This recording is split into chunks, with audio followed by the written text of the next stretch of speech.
একদিন আমার স্বামী বাড়িতে কাজকর্ম করার জন্য একটি ছেলেকে নিয়ে আসলেন। ছেলেটি ছিল অত্যন্ত সৌন্দর্য। তাকে দেখে আমি মুগ্ধ হয়েছিলাম। সে কি করে একজন কর্মচারী হতে পারে? আমার মনে হয়েছিল সে বড়লোক ঘরের সন্তান। সে কি করে জুতো পালিশ করে? আমার স্বামী তাকে আমাদের বাড়ির কাজকর্ম করার জন্য নিয়ে আসলেন। কিন্তু একদিন আমার স্বামী শহরে একটা বড় কাজে চলে গেলেন। তখন বাড়িতে আমি আর ওই কর্মচারী শিবু ছিলাম। কিন্তু সেদিন তো বন্ধুরা, বাকিটা তোমাদের বলছি তার আগে তোমাদের একটা কথা বলি, রাগ করবে না কিন্তু? তোমরা এই ভিডিওতে একটি লাইক দিয়ে এবং চ্যানেলটি সাবস্ক্রাইব করে পাশে থাকবে। এবার আসল ঘটনাটি শুরু করি। আমার নাম ঐশী, স্বামী রাজেশ, আর আমি এই নিয়েই আমাদের ছোট্ট সংসার। রাজেশ একটি প্রাইভেট কোম্পানিতে উচ্চ পদে চাকরি করে, আর আমি বাড়ির সব কিছু সামলাই। ইদানিং কাজের চাপ বড্ড বেড়ে গিয়েছিল, একা হাতে সবটা সামলে উঠতে পারছিলাম না। রাজেশকে অনেক দিন ধরেই বলছিলাম একজন সাহায্য করে রাখার জন্য। অবশেষে একদিন সন্ধ্যায় রাজেশ বাড়ি ফেরার সময় সাথে করে একটি ছেলেকে নিয়ে এল। রাজেশ বলল, ঐশী, তোমার জন্য একজন সাহায্যকারী নিয়ে এসেছি। আজ থেকে ও আমাদের বাড়িতেই থাকবে। আমি ছেলেটির দিকে তাকালাম। বয়স 22-23 হবে, শ্যামলা গায়ের রং, কিন্তু চেহারা একটা অদ্ভুত সারল, আর আভিজাত্যের ছাপ। ময়লা শার্ট আর প্যান্ট পরা থাকলেও তাকে কোনোভাবেই বাড়ির কাজের লোক বলে মনে হচ্ছিল না। আমি অবাক হয়ে রাজেশকে জিজ্ঞেস করলাম, ও কি কোথায় পেলে তুমি? দেখে তো মনে হচ্ছে ভালো ঘরের ছেলে। রাজেশ এসে বলল, ওকে আমি রাস্তার মোড়ে জুতো পালিশ করতে দেখেছিলাম। প্রচণ্ড রোদের মধ্যে ঘামতে ঘামতেও কাজ করছিল, কিন্তু ওর চোখে মুখে একটা সততার ছাপ ছিল। আমার খুব মায়া হলো। কথা বলে জানলাম ওর থাকার কোনো জায়গা নেই। তাই আমি ওকে বললাম, জুতো পালিশ করে যা রোজগার করো, তার 3 গুণ টাকা আমি মাইনে দেব। তুমি আমাদের বাড়িতে কাজ করবে। ও এক কথায় রাজি হয়ে গেল। আমি ছেলেটির দিকে তাকিয়ে বললাম, তোমার নাম কি? সে নম্রভাবে মাথা নিচু করে বলল, আমার নাম শিবু। তার বিনলি আচরণ দেখে আমার ভাল লাগল। রাজেশ শিবু তার জন্য রাতে থাকার ঘরটি দেখিয়ে দিল। ঘরটা বাড়ির পেছনের দিকে, ছোট কিন্তু পরিষ্কার। রাজেশ তাকে বলল, তোমার যদি কোনো অসুবিধা হয় তাহলে আমাকে বা তোমার ম্যাডামকে জানাবে। রাতে খাওয়ার পর রাজেশ অফিসের কাজে ব্যস্ত হয়ে পড়ল। আমি বারান্দায় দাঁড়িয়েছিলাম। দেখলাম শিবু তার ঘরের সামনে চুপচাপ আকাশের দিকে তাকিয়ে আছে। কি যেন একটা গভীর বিষণ্ণতা তার চোখে মুখে। আমি কৌতূহলবশত এগিয়ে গেলাম। এখানে কি করছো শিবু? সে চমকে উঠে আমার দিকে তাকাল, বলল, কিছু না ম্যাডাম, এমনিতেই। আমি বললাম, তোমার কি বাবা মা কেউ নেই? শিবু একটা লম্বা শ্বাস ফেলে বলল, না ম্যাডাম, আমি খুব ছোটবেলায় হারিয়ে গিয়েছিলাম। তারপর থেকে মানুষের বাড়িতে, স্টেশনে, রাস্তার মোড়ে বড় হয়েছি। বাবা মায়ের চেহারাও আমার ঠিকমতো মনে নেই। তার কথা শুনে আমার মনের ভেতরটা কেমন করে উঠল। কিন্তু পরক্ষণেই শিবু আমার দিকে অদ্ভুতভাবে তাকিয়ে বলল, ম্যাডাম, আপনাকে দেখে আমার কেন যেন খুব চেনা চেনা লাগছে। মনে হচ্ছে আপনাকে আমি আগেও কোথাও দেখেছি। কথাটা শুনে আমি চমকে উঠলাম। একজন কর্মচারী যাকে আমি চিনি না, জানি না, তার মুখে এমন কথা শুনে আমার মনের ভেতরটা কেমন যেন অস্বস্তিতে ভরে গেল। আমি কঠোর স্বরে বললাম, কাজের মানুষের মতো থাকো, বেশি কথা বলার দরকার নেই। এখন যাও, ঘুমিয়ে পড়। শিবু আমার কথায় হয়তো কষ্ট পেল, সেই চুপচাপ মাথা নিচু করে নিজের ঘরে চলে গেল। কিন্তু আমার মনে কেমন যেন সন্দেহ হলো, ছেলেটা কি আসলেই সহজ সরল, নাকি এর পেছনে অন্য কোনো উদ্দেশ্য আছে? তারই অদ্ভুত চাহনিয়ার কথা আমার রাতের ঘুম কেড়ে নিল। পরের দিন থেকে শিবু বাড়ির কাজে লেগে গেল। তার কাজে কোনো খুঁত ধরার উপায় ছিল না। ঘরদোর ঝকচকে তকতকে রাখা, বাগান পরিষ্কার করা, বাজার করা, সব কাজ সে অত্যন্ত নিষ্ঠার সাথে করত। রাজেশ তো তার কাজে মুগ্ধ। সারাক্ষণ আমার কাছে শিবুর প্রশংসা করত, দেখেছ ঐশী, কি ভালো একটা ছেলেকে এনেছি, একেবারে হীরের টুকরো। আমি রাজেশের কথায় সায় দিতাম, কিন্তু আমার মন থেকে সন্দেহের কাঁটাটা নামাতে পারছিলাম না। শিবু কাজে কর্মে ভালো হলেও তার কিছু কথাও অদ্ভুত ছিল। সে প্রায়ই আমার দিকে অপলক দৃষ্টিতে তাকিয়ে থাকত। আমি টের পেলেই সে চোখ নামিয়ে নিত।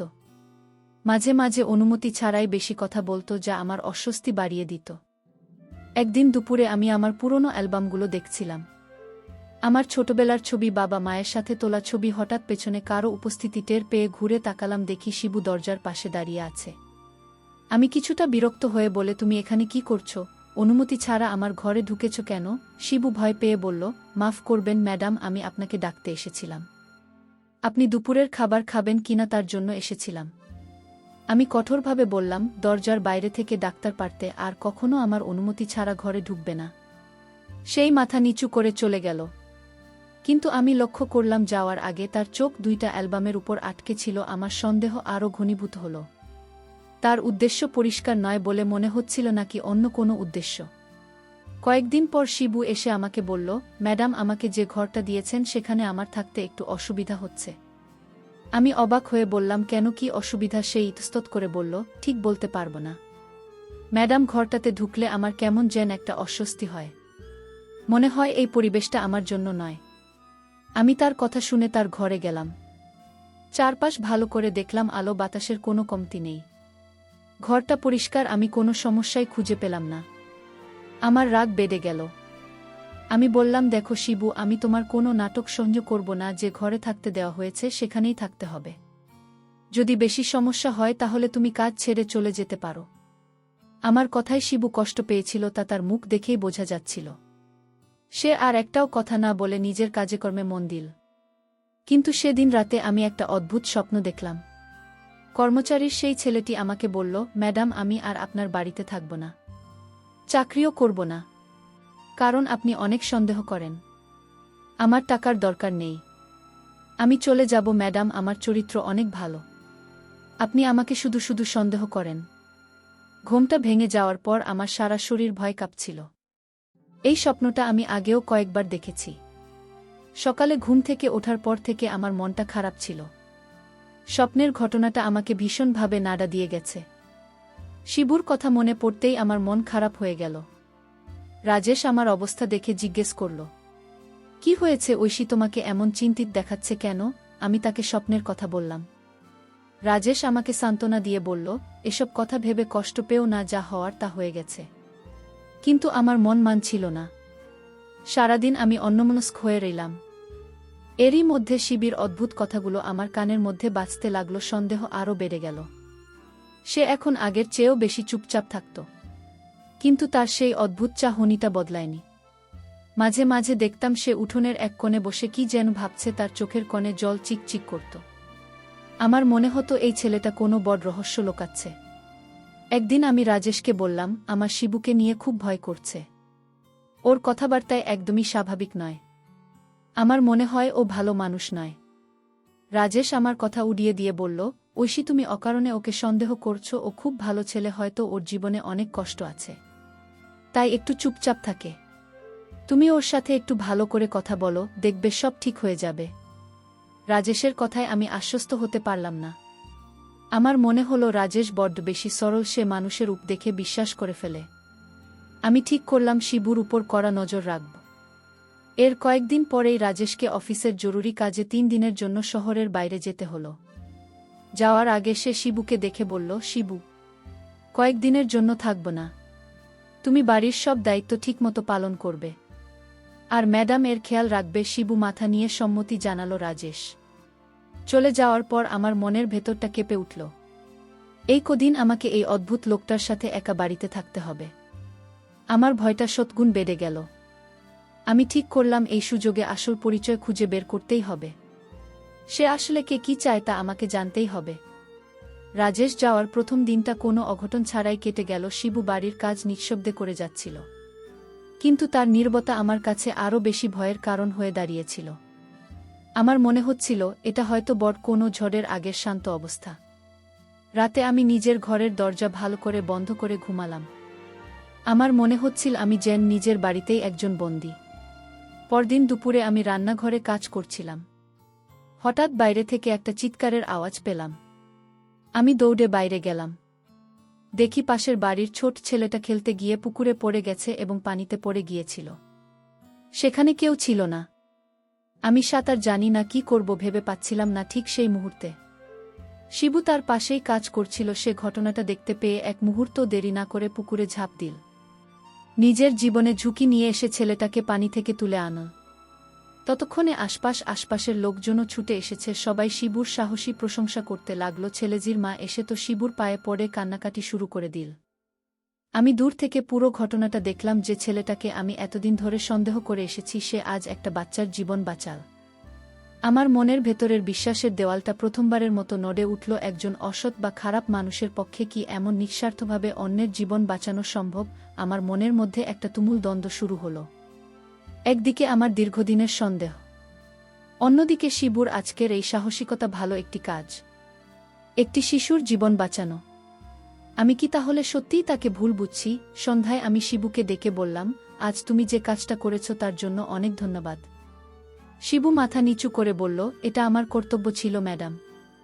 তারপরেই সে আবার সেই কথাটা বলল, ম্যাডাম আজ ওই বাচ্চা ছিল।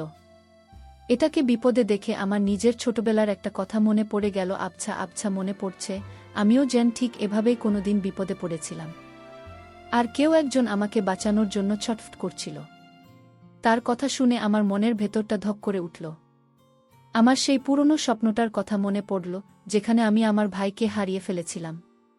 কিন্তু আমি নিজেকে সামলে নিলাম। ভাবলাম এটা হয়তো কাকতালীয় রাতে আমার ঘুম আসছিল না। শুভকে নিয়ে আমার সব চিন্তা ওলটপালট হয়ে যাচ্ছিল। সে কি সত্যিই ভালো, নাকি ভালো মানুষের আড়ালে অন্য কোনো উদ্দেশ্য আছে? আমি ঠিক করলাম কাল সকালে আমি তার ঘরে গিয়ে তল্লাশি চালাব। আমার মনের এই দ্বন্দ্বের অবসান হওয়া দরকার। পরদিন সকালে শিবু যখন বাজারে গেল, আমি সেই সুযোগে তার ঘরে ঢুকলাম।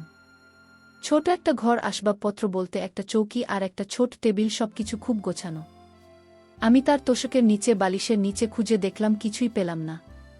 হতাশ হয়ে যখন ফিরে আসব, তখন টেবিলের উপর রাখা একটা পুরনো ময়লা কাপড়ের পুঁটলির দিকে আমার চোখ পড়ল। আমার হাত কাঁপছিল, এটা খোলা কি ঠিক হবে? কিন্তু আমার কৌতূহল আমাকে থামতে দিল না।